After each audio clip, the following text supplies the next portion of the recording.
Bienvenue sur Chronique, le podcast de Mapato, pour comprendre et déstigmatiser les maladies chroniques. Dans cette série, nous donnons la parole à ceux qui vivent la maladie au quotidien, patients, aidants et soignants. Ensemble, nous explorerons des thèmes essentiels comme l'alimentation, la sexualité, le travail, la gestion du quotidien et la prise en charge médicale. Nos invités partageront avec vous leurs expériences, leurs conseils et leurs visions. Notre mission est simple: informer et déstigmatiser la vie avec une pathologie, tout en cultivant un esprit positif et collaboratif. Je suis Lorraine, patiente et votre hôte sur Chronique. Ensemble, partons à la découverte de témoignages inspirants qui, je l'espère, sauront vous éclairer et vous accompagner jour après jour. Cet épisode est rendu possible par le laboratoire CCD, engagé aux côtés des femmes pour favoriser leur confort prémenstruel, notamment grâce à son complément alimentaire Oligobs SPM PMS qui aide à maintenir une humeur positive et soutient la circulation veineuse. Pour votre santé, limitez les aliments gras, salés et sucrés.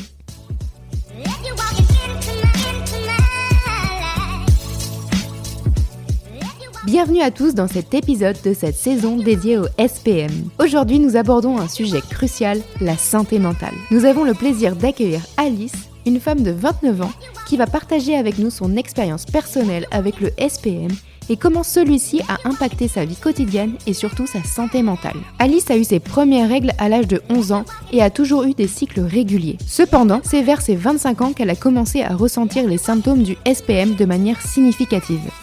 Avec des cycles réguliers, mais des symptômes psychologiques marqués et des troubles du sommeil, le SPM d'Alice se manifeste 4 à 7 jours avant ses règles et disparaît dès qu'elles commencent. Durant son adolescence, Alice a traversé une période difficile, marquée par un état légèrement dépressif, ce qui l'a conduite à consulter un psychologue. À mesure qu'elle allait mieux, les symptômes du SPM sont devenus plus visibles. Pendant longtemps, Alice n'avait que peu d'informations sur le SPM, jusqu'à ce qu'elle se reconnaisse dans les témoignages d'autres femmes sur les réseaux sociaux et en discutant avec ses amis. Malheureusement, le parcours d'Alice pour obtenir une reconnaissance et un soutien médical pour son SPM a été semé d'embûches. Cela l'a poussée à s'informer davantage et à chercher des solutions par elle-même, notamment après des cycles particulièrement difficiles. Les symptômes du SPM d'Alice sont variés et peuvent inclure de l'angoisse, des idées obsessionnelles, de la lassitude, de l'irritabilité, de la tristesse, une faible estime de soi, de la dissociation, de la fatigue et un épuisement émotionnel. Ces symptômes sont exacerbés par le stress et influencent fortement sa vie professionnelle et personnelle. Heureusement, Alice a trouvé des moyens pour gérer son SPM. Elle réduit sa charge mentale, pratique des activités apaisantes comme le sport et les promenades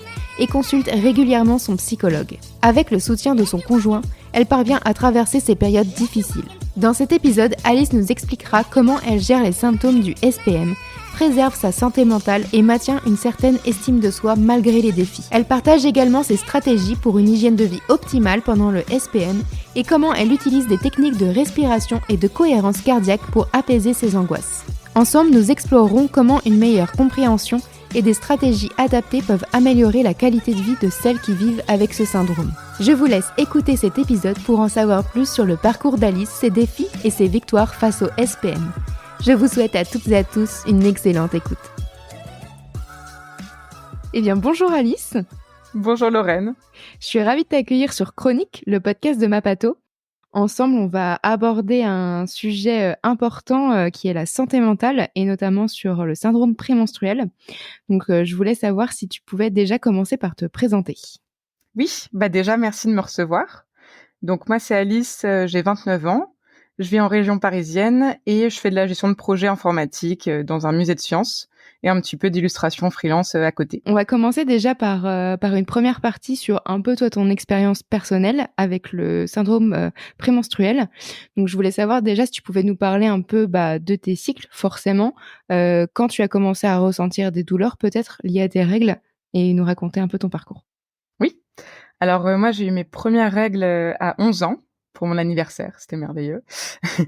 J'ai des cycles qui ont toujours été assez réguliers et qu'ils sont d'autant plus maintenant que je suis sous pilule contraceptive. Donc j'ai 2 semaines normales, entre 4 à 7 jours de SPM, avec des symptômes là qui vont être assez marqués, des symptômes surtout psychologiques et des troubles aussi du sommeil, qui vont disparaître à la minute où j'ai mes règles. Et voilà, et là j'ai mes règles pendant, pareil, c'est entre 5 et 7 jours, avec les 3 premiers jours qui sont un petit peu plus douloureux. Et là, je vais surtout avoir là, c'est surtout des crampes liées aux règles qui, ont toujours été présentes, avec au début surtout, voilà, des crampes très fortes, des nausées, des jambes lourdes. C'est pour ça que ça m'a poussée, en fait, à prendre la pilule. Ça atténue un petit peu ces douleurs-là. Voilà. OK, et du coup, ton SPM déjà, est-ce que, il est présent depuis le début de tes règles, depuis, du coup tes 11 ans?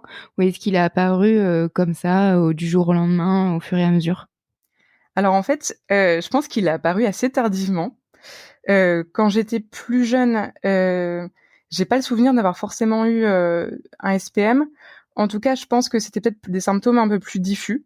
Aussi, j'étais plus jeune, c'était des périodes aussi un peu plus difficiles, d'un point de vue, psychologique, où j'avais des petites tendances un peu dépressives à un moment et j'ai été longtemps suivie par un psy. Heu et du coup, en allant mieux, au fur et à mesure que j'allais mieux avec la thérapie, les symptômes de SPM sont devenus un peu plus visibles et plus marqués, en fait, on va dire en contraste. Et en fait, c'est surtout, vers 25 ans que j'ai eu vraiment, la sensation, voilà, d'avoir, des symptômes de SPM. Je suis allée consulter un médecin qui m'a dit que c'était normal. Apparemment, entre 25 et 35 ans, on peut avoir ces troubles beaucoup plus marqués. Voilà, je savais pas. Mais, mais voilà, ça peut vraiment avoir un pic, à cet âge-là. Et du coup, c'est un gynécologue, ton médecin traitant? C'est quel type de professionnel qui a pu t'aiguiller sur le sujet? Alors, là, c'était un gynécologue, mais que j'ai pu voir qu'une fois, qui était assez bien pour le coup. Hem, mais non, pendant longtemps, en fait, j'ai eu très, très peu d'infos sur le sujet. En fait, c'est il y a 5 ans que j'ai vraiment découvert que j'avais ça, mais avant, on n'entendait pas du tout parler de SPM. En fait, on entendait surtout parler de douleurs et d'irritabilité liées aux règles. Voilà. Du coup, moi, je savais que c'était pas exactement ça, mais on en parlait très peu. Moi, j'ai eu très peu d'infos avec les professionnels de santé ou à l'école. Voilà, même sur, le corps, féminin en général, voilà, à part des cours d'SVT avec des gros schémas. On savait pas du tout, alors je savais que j'avais certaines hormones qui augmentaient ou qui baissaient, mais il y avait vraiment aucune précision sur ce que ça pouvait faire, sur le ressenti, en fait, au quotidien. Donc voilà, c'est assez récent et c'est surtout en discutant avec des amis, en se rendant compte que, dès qu'il y avait des périodes un peu plus difficiles, on commençait à se demander: «Mais attends, est-ce que tu vas avoir tes règles? Attention, ne prends pas de décisions importantes à ce moment-là». Et voilà, en en parlant entre nous et puis en regardant un petit peu sur les réseaux sociaux, où petit à petit, en fait, cette notion de SPM a commencé à apparaître et moi, je me suis reconnue dans les contenus, dans les témoignages. Ouais, c'est ça. Donc tu dis que ça s'est arrivé à peu près il y a 5 ans. Mmh. Donc quand tu as vu ça, sur les réseaux, en discutant avec tes amis, est-ce que justement, tu as pris rendez-vous avec un pro de santé pour en parler, pour savoir si peut-être il y avait des solutions? Alors, j'ai essayé, j'ai eu, plusieurs contacts avec des pros de santé, mais ça a été honnêtement assez compliqué. Il y en a beaucoup que j'ai vus, que ce soit gynécologues ou sages-femmes qui, me parlaient pas du tout de SPM. Il y a un gynécologue que j'ai vu qui m'a dit que c'était pas possible que j'aie ces symptômes parce que j'étais sous pilule. OK. Bon, donc ça a été un petit peu compliqué et puis, vraiment j'avais ressenti, un peu du mépris. C'était parfois, complètement dénigré, voilà, c'était pas pris en charge. Hem, Au bout d'un moment, alors c'était, plutôt l'année dernière, j'ai eu un moment où un cycle de SPM était vraiment beaucoup plus marqué. Ça avait été vraiment très dur. Là, je me suis vraiment renseignée sur le sujet et j'avais appris l'existence du TDPM. Alors je me suis notée exactement ce que c'est parce qu'à chaque fois, j'oublie la définition. C'est donc le trouble dysphorique prémenstruel. Oui. Voilà, donc qui est une sorte de SPM qui est beaucoup plus, marqué, qui toucherait environ 5 des femmes et en fait, dans les symptômes qui étaient décrits, je me retrouvais vraiment. Voilà, où ça parlait beaucoup d'angoisse, vraiment de tristesse, d'idées noires et cetera et sur le site de Mapato justement, il y avait, des infos sur le sujet et il y avait des recommandations de professionnels de santé. Ouais, tout à fait. Voilà, donc j'ai pris rendez-vous avec une gynécologue qui, pour le coup, au moins a été capable d'entendre ce que j'avais à dire, qui m'a écoutée, mais malheureusement, qui avait peu de solutions à apporter, en fait. Donc Et en plus, c'était assez flou, en fait, la distinction entre le SPM et le TDPM. Dans ce que tu disais tout à l'heure, je rétropédale un peu parce que je trouvais ça hyper intéressant, mais au tout départ, tu nous as parlé un peu de tes symptômes. Est-ce que tous les symptômes arrivent en même temps? Est-ce que c'est par vague? Quels sont un peu les symptômes qui arrivent en premier, en deuxième, etc. Enfin, est-ce que tu peux nous expliquer un peu ça? Alors, c'est plus par vague. Parfois, ils peuvent tout être combinés. C'est vraiment sympa. En fait, ce qui va vraiment être caractéristique du SPM, ça va être vraiment l'angoisse. C'est un sentiment qui va être très diffus, mais latent, mais qui va m'accompagner toute la journée. Donc, je vais me sentir vraiment enfermée, un peu emprisonnée, comme s'il y avait une sorte de danger imminent, mais que je peux pas identifier. Euh, et je vais avoir tendance à avoir des idées obsessionnelles parce que du coup, cette angoisse, elle cherche un objet sur lequel, sur lequel s'accrocher, quoi. Donc, par exemple, ça peut être n'importe quoi. Ça peut être mon copain ne répond pas pendant 1 heure. D'habitude, je me dis bon, bah, il boit des coups avec ses collègues. Là, ça y est, un camion l'a renversé. C'est terrible. Voilà. Donc, ça va être beaucoup plus d'angoisse là-dessus. Il y a aussi moins de joie, moins d'envie, plus de lassitude au quotidien. Et ça s'accompagne de périodes vraiment de vagues de tristesse. Où là, je peux avoir des moments où il y a vraiment une lassitude, un dégoût de soi, moins de confiance en soi. Donc aussi moins d'envie de faire de choses, quoi. Je peux avoir une sorte de dissociation. Où en fait, j'ai l'impression d'être très loin de mon quotidien. J'ai moins la sensation de vivre l'instant présent, d'être disponible pour toutes les émotions. En fait, Ouais, comme si tu regardais un peu ta vie de façon ouais, extérieure. exactement. Ouais, c'est un peu perturbant parce qu'on se sent vraiment loin de tout et donc on subit vraiment sa journée. On se traîne, jusqu'au travail, c'est assez dur. Et je vais être beaucoup sur la défensive parce que du coup, j'ai moins confiance un peu dans la présence, dans l'amour des autres. Donc voilà, je vais être beaucoup plus irritable. Je vais être épuisée par tout ça, donc plus émotive. Je vais, pleurer tout le temps. Et il y a cette sensation que ça va pas forcément s'arrêter. Alors, même si je sais concrètement qu'avec les prochaines règles, tout ira mieux, ça peut durer un peu et voilà, c'est comme s'il y avait moins de remparts. En fait, tous les remparts qui sont là habituellement, qui permettent de réguler un peu les inquiétudes du quotidien, c'est comme s'ils étaient plus là, il y avait quartier libre, C'est ça. d'angoisse. Mais du coup, justement, avec ce que tu expliques là, les angoisses, des vagues de tristesse, l'irritabilité, du coup, tu es peut-être plus fatiguée aussi au quotidien pendant cette période. Complètement. C'est vraiment épuisant. Ne serait-ce que pour gérer tout ça, en fait, c'est comme si on était en guerre contre soi-même au quotidien. Donc c'est vraiment très très fatigant et en plus on dort mal. En tout cas moi j'ai des soucis des troubles du sommeil qui vont être liés à cette anxiété. Donc vraiment je vais être très tendue, très fatiguée. Et voilà, pour l'instant, ça, j'ai pas encore trouvé de solution pour arriver à mieux dormir dans ces périodes-là. Et comme en plus j'enchaîne sur les règles, où il va y avoir aussi un petit peu de fatigue, c'est vrai que 2 semaines par mois, on est quand même un peu épuisé.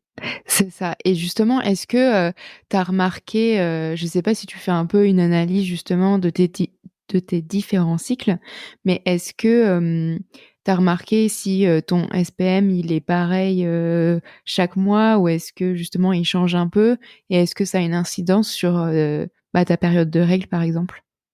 En fait, il va varier quand même pas mal. Euh, alors, ça va forcément être impacté par le contexte. Si je vis une période qui est stressante, il va être plus accentué. Si je suis en vacances et que vraiment, ça va être un climat beaucoup plus détendu, ça va être moins marqué, mais il y aura quand même des symptômes. Ça va jamais disparaître complètement. Euh, et en fait, ça n'a pas forcément beaucoup d'impact sur mes règles. Par contre, ça m'a appris à les aimer parce que c'est vraiment une période du coup où du jour au lendemain, je vais être beaucoup plus détendue. Alors certes, je vais être fatiguée, je vais avoir des crampes, mais je vais être beaucoup plus détendue, un peu plus vulnérable, en mode cocooning un peu. Ouais, en fait, t'as cette période d'irritabilité qui est partie. Du coup, t'es forcément plus fatigué avec la période des règles, mais du coup, c'est peut-être un poids un peu en moins, justement, sur cette période. Complètement. Ah oui, vraiment, je préfère 1000 fois les règles à cette période-là, en fait. Et tout à l'heure, tu parlais aussi de la pilule contraceptive. Je sais plus à quel moment tu l'as arrêtée ou tu l'as reprise, mais est-ce que tu as vu une différence, en fait, dans cette période de SPM avec et sans la pilule? Ouais, complètement. J'avais arrêté la pilule pendant, 1 ou 2 ans et honnêtement, ça a été horrible. Ça a vraiment, décuplé, en fait, tous mes symptômes. Donc c'est-à-dire que, je pleurais toute la journée. Je pouvais me lever en pleine nuit à 4 heures du matin en pleurs, sans raison. Mais vraiment, sans aucune raison, quoi. Donc c'était très déroutant. Hem Et j'avais vraiment l'impression, voilà, d'avoir des montagnes russes, d'hormones. Et en plus, bah, mes crampes liées aux règles étaient revenues. Donc j'ai choisi de reprendre la pilule aussi, principalement, en fait, pour réguler ça. Et c'est pour ça que je garde ce type de contraception aussi. C'est ça. Parce qu'en effet, si on fait le calcul entre la période de règles et la période de SPM, du coup, ça veut dire que 2 semaines sur 4, tu es plus ou moins, plus fatigué, irritable, triste. Ça fait beaucoup au quotidien. Oui, voilà. Je me suis dit: «Bon, on va essayer d'apaiser ça au maximum». C'est ça, exactement. J'aimerais bien qu'on parle un peu aussi, bah, tu vois, de la vie quotidienne et de la gestion du SPM. Tu en as quand même déjà pas mal parlé, mais comment ça affecte au quotidien, en fait, ta vie, que ce soit un peu ta vie professionnelle et ta vie personnelle? Parce que tu parlais tout à l'heure un peu de ton conjoint, mais peut-être que ça affecte aussi, ton travail? Oui, tout à fait. Déjà parce que c'est des, périodes que je vais appréhender. Donc ça va déjà avoir un petit impact parce que je suis un peu fatiguée, je suis un peu en tension. Hem, Dans la vie pro, c'est la fatigue et l'irritabilité qui ont le plus fort impact. Moi, je suis quelqu'un qui va pas forcément montrer, forcément, au quotidien, voilà, ce que si j'ai des fortes émotions ou quoi. Mais je fais un métier dans lequel il y a beaucoup de gestion de relations, beaucoup de relationnel, beaucoup de mise Ouais. en contact, de gestion de conflits. Et c'est beaucoup plus dur à gérer quand on est en SPM. Donc voilà, je prends sur moi, j'ai moins de patience et je peux être beaucoup plus affectée, par certains échanges. Donc je vais avoir tendance à plus ruminer, prendre les choses un peu plus à cœur, je vais être moins efficace, en fait. Mais mais voilà, j'apprends un petit peu à gérer ça et à identifier, que c'est lié au SPM. Hem Et j'essaye surtout de pas prendre de décisions dans ces périodes-là parce que vraiment, comme je suis fatiguée et que je suis plus lasse, j'ai moins d'envie, je peux aussi avoir envie de quitter mon travail pendant 3 jours et la semaine d'après, tout va mieux. Voilà. Donc je prends pas de décision et c'est pareil dans ma vie perso où je vais être voilà, je vais avoir moins envie de faire des activités, je vais être un petit peu plus distante avec mes proches et surtout dans ma relation de couple où je vais avoir, plus de tension, je vais être plus sur la défensive. Il y a un petit peu plus, voilà, un peu moins de légèreté, plus besoin d'être rassurée. Hem, voilà, donc ça varie aussi en fonction des cycles, mais ça, j'ai beaucoup appris à en discuter aussi avec mon compagnon pour que ce C'est soit, ce que voilà. j'allais justement échanger avec toi, c'était de savoir justement si lui était compréhensif aussi sur cette partie-là. Est-ce que, du coup, il était un peu au fait, du SPM et s'il arrivait à te laisser un peu souffler sur cette période? Oui, complètement, ça pour le coup, c'est vraiment bien, on peut en parler, ensemble. Au début, c'était un peu, je pense que justement au début, c'était un petit peu compliqué parce que moi, j'avais pas forcément identifié que c'était le SPM. Donc il y a eu une première fois où j'étais hyper tendue, mais et on n'arrivait pas à se comprendre. On se disait: «Mais» il comprenait pas pourquoi j'étais tendue à ce point-là, surtout que je pouvais avoir, des moments, d'anxiété et d'ultra-vigilance où du coup, je pouvais lui demander 50 fois, dans la journée: «Est-ce que ça va?» Donc la première fois, ça va, la 50e fois, ça va moins bien. Mais là, on en parle beaucoup et en fait, c'est devenu même un sujet, qui nous a rapprochés, je pense, parce qu'on se comprend mieux. Et voilà, c'est aussi ça de pouvoir être vulnérable avec l'autre, de pouvoir communiquer, de se rassurer. Pour le coup, voilà, il va être très présent, quand j'en ai besoin et c'est extrêmement rassurant de savoir qu'on peut aussi demander à la personne, de dire: «Voilà, là, j'ai besoin d'être rassurée. Certes, il y a aucune raison, mais je panique. C'est mon SPM» et de savoir que l'autre peut être là pour nous rassurer comme ça, c'est vraiment bien. Ouais et justement, tu parlais tout à l'heure que peut-être que dans ton travail, tu prends pas de décision, cette semaine-là ou tu peux pas prendre du recul un petit peu pour être sûr que tu sois, apte, on va dire, à prendre cette décision. Est-ce que tu as mis en place d'autres stratégies, que ce soit côté professionnel aussi côté personnel, pour t'aider, avec le SPM? Alors, j'essaye petit à petit en essayant de de comprendre et d'anticiper. Ce que je vais surtout faire, c'est vraiment me projeter, essayer d'organiser, le moins de choses un peu stressantes possible dans ces périodes-là. Donc de pas me rajouter de charge mentale, d'événements organisés avec les amis, par exemple, voilà, on doit gérer plein de choses. Hem, je vais essayer de garder voilà, cette période vraiment pour moi et de faire un maximum de choses qui soit m'apaisent. Donc par exemple de dessiner, de faire beaucoup de sport et tout de même de pas, rester dans son cocon. C'est pas un moment, voilà, de cocooning comme les règles peuvent l'être, mais plus de sortir justement de cette bulle un peu d'anxiété en faisant du sport, en écoutant des podcasts, en allant voir des gens, en prenant rendez-vous avec ma psy pour dédramatiser un petit peu. Voilà, vraiment de sortir de cette bulle d'anxiété, quoi. Ouais, et justement sur cette partie, sport, est-ce que ça va être justement plus, un sport, où tu as besoin de te défouler ou plus des choses comme, du yoga ou du pilates où tu as besoin un peu de te recentrer, sur toi? Alors moi, j'arrive moins avec le yoga, donc pour moi, c'est plus au contraire, se défouler, quoi. Je rentre de ma journée, de travail, je suis énervée, parce que j'ai reçu 3 mails qui au quotidien ne feraient rien, mais là, vraiment, je suis énervée. Donc ça va être, moi, c'est plus d'aller courir. Là, j'ai commencé le CrossFit, donc voilà, vraiment, c'est de se défouler, de se vider la tête. C'est ça, exactement. Donc, ça te permet au moins de changer, d'air. Voilà, ouais, exactement. Est-ce que justement sur la partie un peu angoisse, anxiété, c'est quelque chose que tu as, évoqué auprès de tes professionnels de santé? Est-ce que par exemple ton médecin traitant, ou, la gynécologue ou la sage-femme qui pourrait te suivre? Ou justement c'est des choses que toi tu gères, de ton côté? Alors, j'en ai beaucoup parlé avec des professionnels de santé.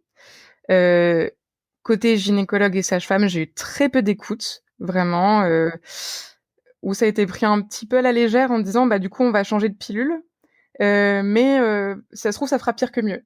Sauf que quand on a des idées noires toute la journée, on se dit: «Bah, j'ai pas envie que ça soit pire que mieux. J'ai pas envie de risquer ça sans accompagnement et cetera». Hem, j'ai vu aussi un ostéopathe qui était, spécialisé dans l'endométriose. Je savais pas que ça existait. Mais qui lui a été aussi très à l'écoute et qui a pu faire des manipulations qui allaient un petit peu enlever du stress, voilà, permettre un peu de redémarrer, on va dire, plus sereinement. J'ai eu de la chance aussi, j'ai parlé avec, un médecin traitant, un nouveau médecin traitant qui, elle, a su être vraiment à l'écoute. Ça, c'est incroyable, ça a beaucoup aidé parce qu'en plus, du coup, j'y allais un peu à reculons en me disant: «Bon, à chaque fois, on m'envoie un peu bouler», et heu Et là, pour le coup, elle a vraiment, su prendre en compte mes symptômes en me disant: «Bah, je comprends l'impact que ça peut avoir sur la vie, l'SPM». Donc, elle me disait: «Bon, je peux pas vous préconiser de changement de pilule ou de changement d'hormones et cetera. Par contre, elle m'a prescrit, des plantes qui aident un petit peu à gérer l'anxiété au quotidien et des anxiolytiques pour les moments où vraiment, on sent que la machine s'enraye un peu, quoi». Donc ça aide beaucoup. Et à côté, moi, j'en parle beaucoup avec mon psy. Mais c'est marrant parce que, ça a mis beaucoup de temps, en fait, à sortir dans nos discussions. Moi, pendant un temps, je disais vraiment: «Mais je comprends pas parce que malgré tout le travail qu'on fait, je sens que, de manière cyclique, je vais retomber, dans des mini dépressions». Et ça faisait plusieurs fois que je parlais de ça et à chaque fois parce que j'ai vu plusieurs thérapeutes, ils me disaient: «Mais, non, c'est un peu une idée que vous vous faites. En fait, à chaque fois, ça va un peu changer, vous allez voir, ça va aller mieux» et cetera. Et j'ai mis des années avant de pouvoir faire le rapprochement entre ces, cycles un peu dépressifs et le SPM. Et donc c'est assez curieux, je trouve qu'aucun professionnel de santé n'ait su faire ce rapprochement. Finalement, c'est moi qui l'ai fait avec, heu, des des avis sur les réseaux sociaux, avec des copains, enfin c'est assez curieux Ouais. quand même. Ouais, non, c'est sûr. Et justement, quand tu parles, du fait que tu as pu avoir, des idées noires, à ce moment-là, justement, ça affecte forcément, ton quotidien. Comment, toi, ta santé mentale, tu la préserves pendant ces périodes? Alors c'est assez dur. Moi, c'est vraiment avec des stratégies, sur le coup sur le coup de réagir assez vite en se disant: «Bon, si je sens que j'ai vraiment des idées noires, que je peux pas m'en défaire, ça va être de prendre, voilà, soit des plantes, soit un anxiolytique si vraiment je sens que c'est compliqué. Heu, si je sens que je peux m'en passer, ça va être de sortir de sa bulle, écouter un podcast, aller se balader, faire du sport, parler à quelqu'un, vraiment en parler. Hem, Parce que ça dédramatise un peu quand même et que c'est très important de pas rester seul dans ces moments-là.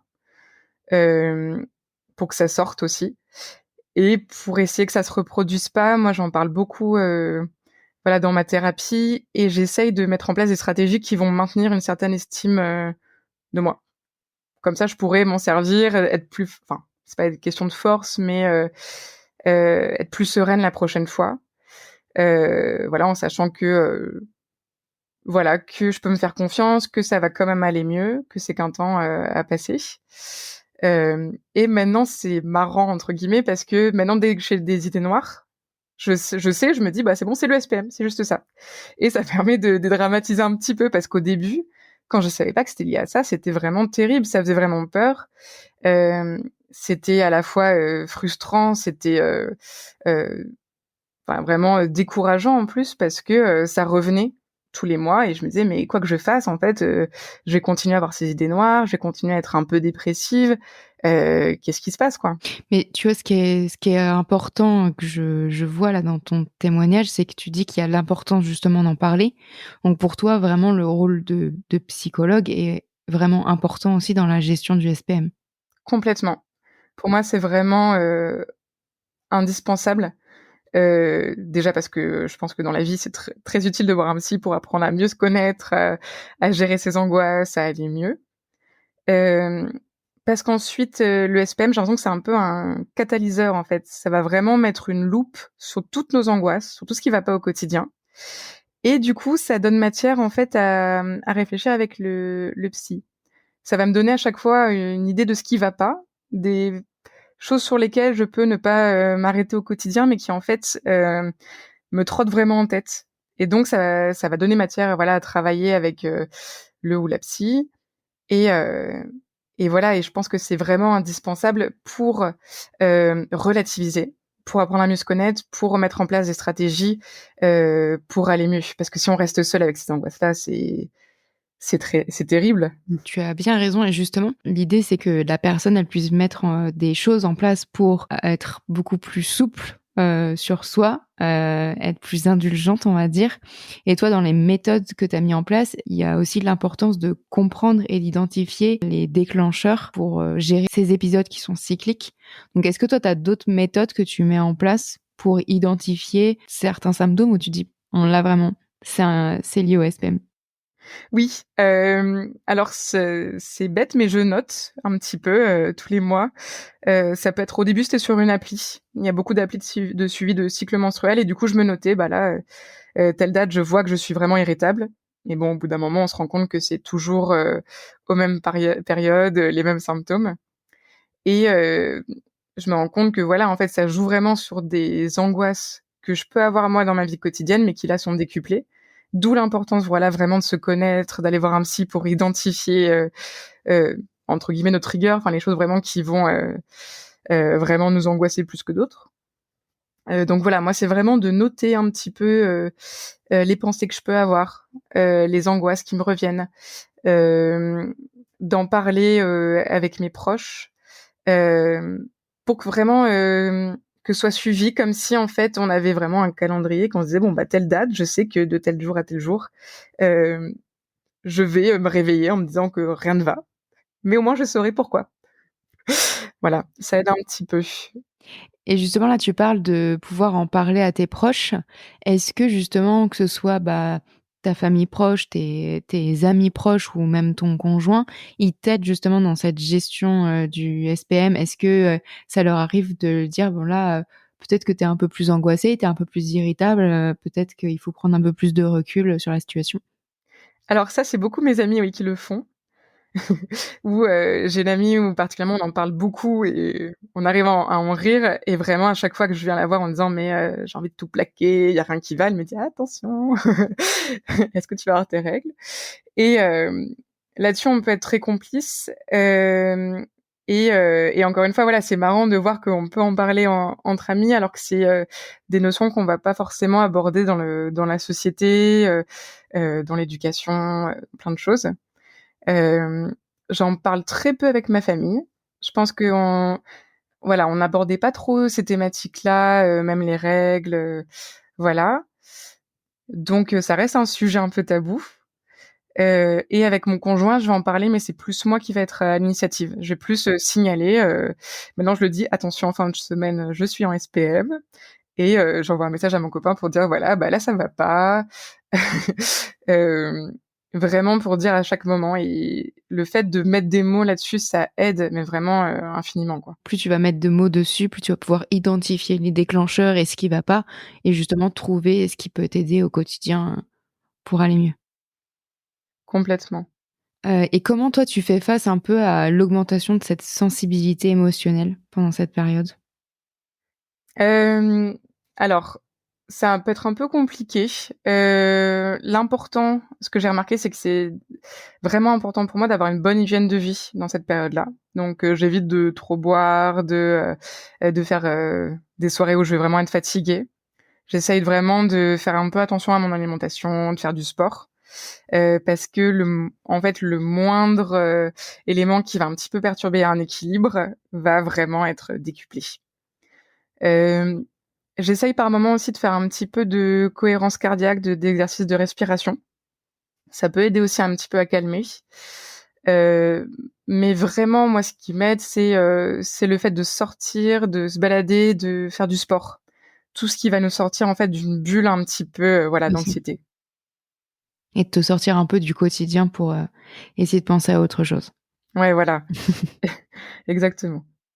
Donc on arrive sur la fin du podcast, donc j'ai 2 dernières questions pour toi.